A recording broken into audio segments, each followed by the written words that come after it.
માંજલપુર વિસ્તારની અંદર તેરા તુજકો અર્પણ કાર્યક્રમનું આયોજન કરવામાં આવ્યું હતું।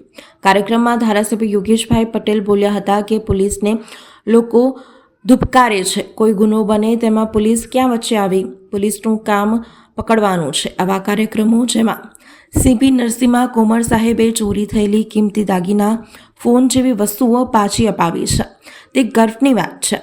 બીજી તરફ ધારાસભ્ય યોગેશ પટેલે હસતા મોઢે કટાક્ષમાં બોલ્યા હતા કે લોકો પોલીસને જશ આપશે, ધારાસભ્ય ગમે તેટલું કામ કરે પરંતુ તમારો અબજબ અમને મળશે। પહેલાં કહેવાતું હતું કે બહુ અને વરસાદને કોઈ દિવસ જશ ન મળે, વરસાદમાં પોલીસવાળો કોઈ બાળકને ઉચકીને લઈ જાય તો મીડિયામાં આવે અને લોકો વાહ વાહ કરે। અમે આખી રાત દિવસ પાણીમાં ઊભા રહીએ અને લોકોનું ખાવાનું પહોંચાડીએ તોય અપજશ મળે છે। છેલ્લે ધારાસભ્યએ ઉમેર્યું હતું કે વડોદરા એવું શહેર છે જ્યાં અધિકારીઓ આવતા ગભરાય છે। સિંચાઈ વિભાગના એક સચિવને વિશ્વામિત્રીની કામગીરીનું કહ્યું તો ના પાડી દીધી હતી અને આ પ્રસંગે સાંસદ ડૉક્ટર હેમાંગ જોશી, મેયર પિંકીબેન સોની, સીપી નરસિંહા કોમર સહિત અધિકારીઓ ઉપસ્થિત રહ્યા હતા।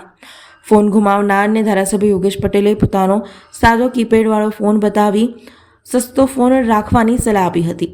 સવારે ચાલવા નીકળવું હોય તો ચેન ઘરે મૂકીને નીકળો તેવું પણ કહ્યું હતું। આ વડોદરા શહેર સાહેબ એવું શહેર છે કઈ અધિકારી આવતા ગભરાય। આ વડોદરા શહેર સાહેબ એવું શહેર છે કઈ અધિકારી આવતા ગભરાય।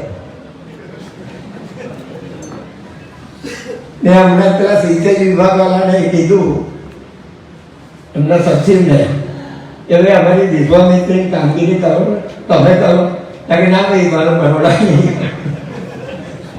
એવું આ શહેર છે, આ શહેરમાં આવી કામગીરી થાય એ બિરદાવું છું, એવું કહીને બિરદાવું છું ભારતમાં।